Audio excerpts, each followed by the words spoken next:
Hello there, beautiful people. Welcome back to the channel. Now, I know what all of you guys want, okay? You guys want some serious dating advice for when, because you want to find a good woman or man.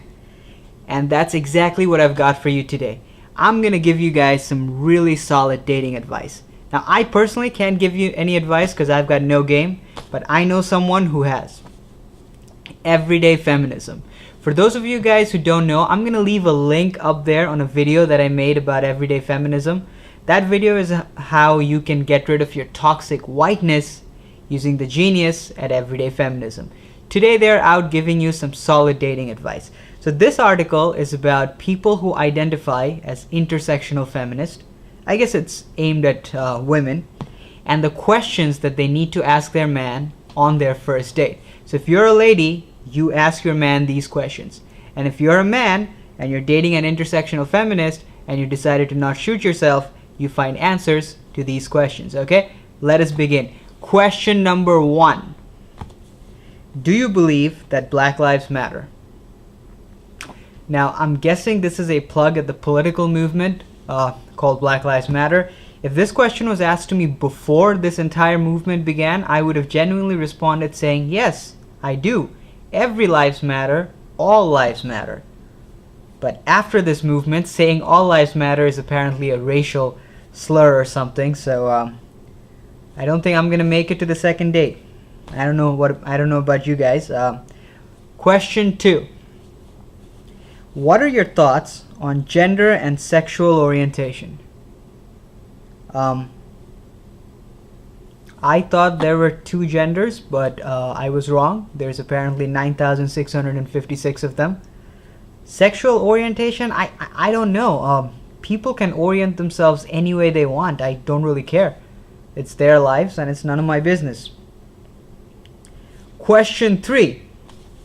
How do you work to dismantle sexism and misogyny in your life? I don't see a lot of misogyny in my life. Most people that I meet are decent human beings, good people. If I see any blatant acts of sexism, I'll definitely call people out on it, but I don't see that many acts. I'm not sure if I'm gonna get a second date with this chick, but question 4. What are your thoughts on sex work? I'm not sure if the lady is suggesting I take up an alternate career.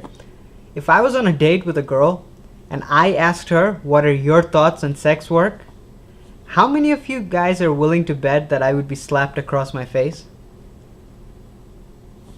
I'm not sure how to respond. I mean, I could slap the girl across her face to preserve equality, but I don't think that's the answer they're going for.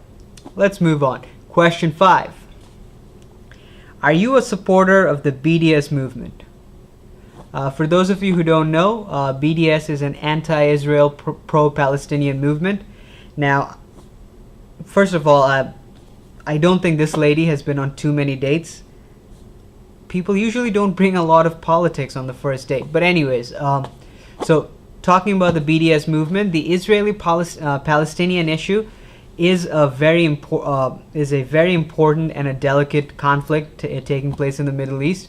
And I say it's delicate because it's based on a lot of historical information, and people need to know a certain amount of history to have an informed opinion on that issue.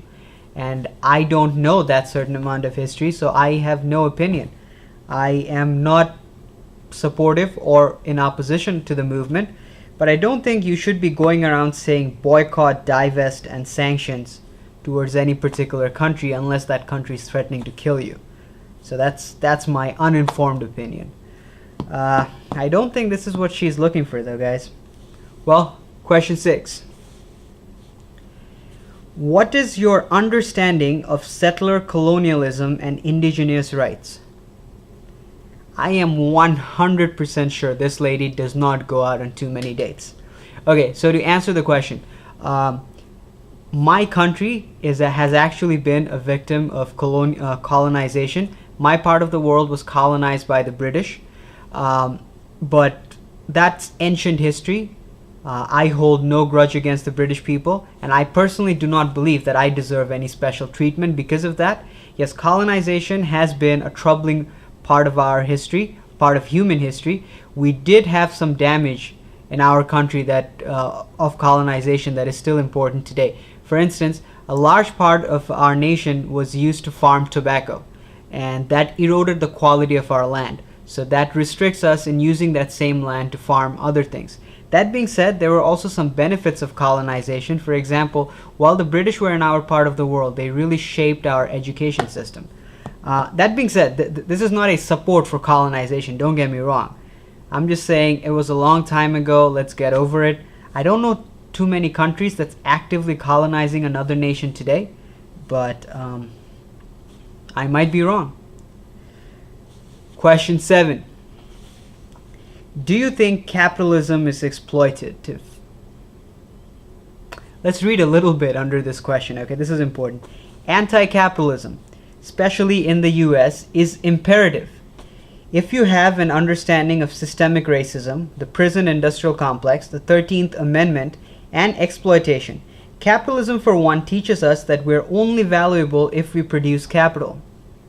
That means if you aren't contributing to the system with your labor, your life means almost nothing. Listen, sister, if you're not contributing to society, understand contributing to society does not mean you go out to a particular industry and work in that industry. You can make contributions to your local community, contributions to your neighborhood. You can make it better. You can even contribute to your own home and make it better. But keeping that broad definition of contribution in mind, if you're making zero contribution to society, yeah, you're useless. Not just under capitalism, under most systems. Question 8. Can any human be illegal? I guess this is referring to the border. Now, here's the thing. We need borders because certain parts of the world are more desirable to live in than certain other parts of the world. Take the United States, for example. Everyone would want to live in the United States. If there were no borders, everyone would actually come to the United States. What would happen? We would all be living in the United States, and we would all be living in poverty because the resources in the country cannot support the whole world. If everyone lived in the United States, you wouldn't be up writing this shitty blog. Yeah, you'd have to fight for food. Question 9. Do you support Muslim Americans and non-Muslim people from Islamic countries? First of all, I don't know what you meant by Islamic countries. Maybe you meant Muslim majority countries. I'm not sure. Here's the thing. Most people support most other people living in other countries. There are times when certain people want to kill other people, and when that happens, the support goes away. But before that situation, most people support other people in other countries. And I don't know what you mean by support. You mean let them come into your country? Yeah, most people are okay with that, assuming they don't want to kill you. I don't know what the lady meant here. Okay, she has also said, I can't think of any other religion which has been vilified and lied about more than Islam in a cultural and systemic way. I am not Muslim, so I will stay in my lane, but I cannot imagine for a second even claiming to be a feminist if I didn't stand with solidarity with my Muslim friends. Okay, first of all, lady, you don't have to be Muslim to have an opinion about Islam. You can have an opinion about any religion. Here's the thing.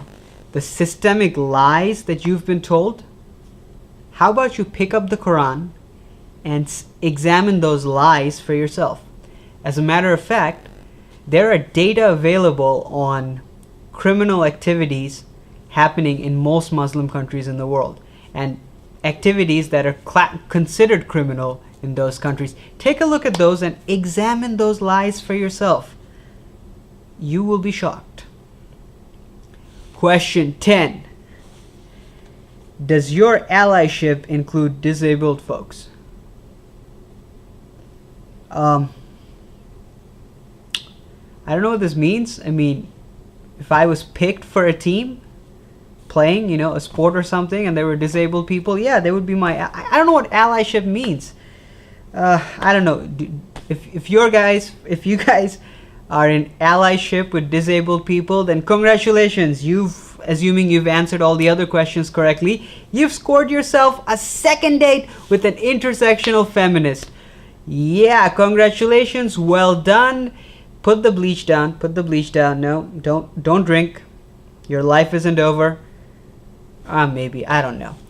Well, guys, if you guys enjoyed this, if you have qualified yourself for a second date with one of these beautiful intellectual individuals out there, congratulations. Well done. I hope you find the partner you're looking for. Well, that's it for this video, guys.